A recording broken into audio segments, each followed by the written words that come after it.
Alors, dans le cadre du projet de proposition de loi qui nous est proposé, Madame la rapporteure, si vous voulez répondre à l'ensemble des intervenants. Merci. Je vous remercie, Monsieur le Président. Déjà, je voudrais remercier tous les collègues de cette discussion.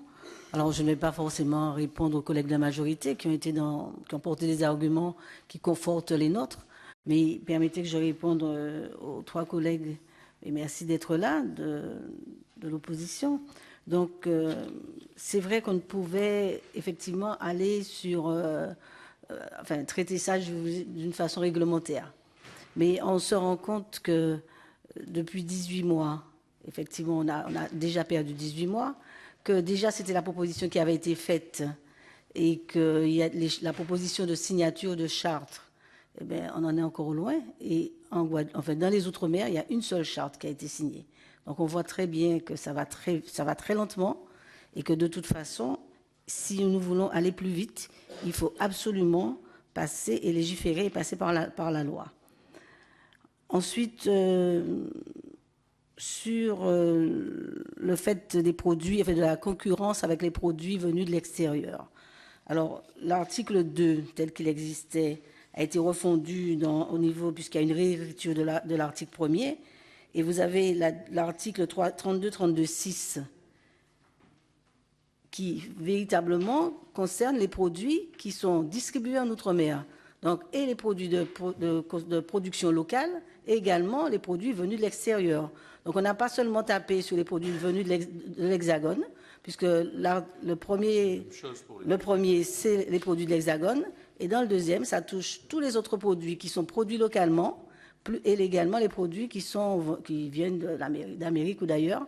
Donc, on n'a pas véritablement, j'ai envie de dire, tapé que sur les produits venus de l'Hexagone.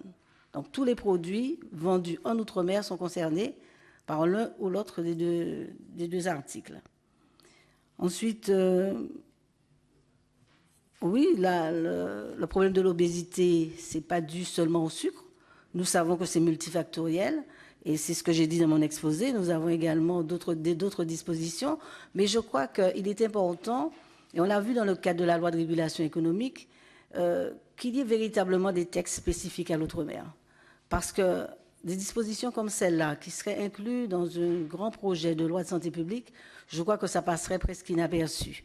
Et Madame, vous parliez de la possibilité pour les industriels d'adapter et petit à petit de diminuer le taux de sucre dans leurs produits et de ne pas descendre nos coûts. Je crois que ça aussi, le délai qui leur est imparti est suffisant, puisqu'on a vu depuis 2011, certains industriels, notamment dans le cas des yaourts, les producteurs locaux, par exemple, ont déjà commencé à diminuer le taux de sucre. Ils le font de façon graduelle pour ne pas perturber le goût du consommateur. Et on arrive maintenant à avoir des taux qui sont encore différents des taux de l'Hexagone, mais qui tendent petit à petit à se rapprocher. Mais je crois qu'il est important que cette loi existe et qu'elle puisse véritablement répondre à cette exigence de diminuer les taux de sucre dans le cadre des produits manufacturés vendus dans l'Hexagone et ceux vendus dans l'outre-mer. Concernant les dates limites de consommation, alors c'est vrai que ce ne sont pas des dates de péremption, mais des dates limites de consommation. Donc je vous confirme que c'est exactement le même produit, sans conservateur, sans ajout, qui le même jour, sur la même chaîne, sort d'un côté avec des dates limites à 30 jours et de l'autre avec des dates de 55, presque 60 jours, parce qu'ils vont être distribués dans l'outre-mer. Alors, ce qui est complètement aberrant, puisqu'on aurait pu penser que la date limite de consommation devrait être plus courte chez nous, parce qu'on peut être soumis à des aléas comme des ruptures de la chaîne de froid, par exemple, et alors que c'est tout à fait le contraire, et on a cet allongement des dates limites de consommation.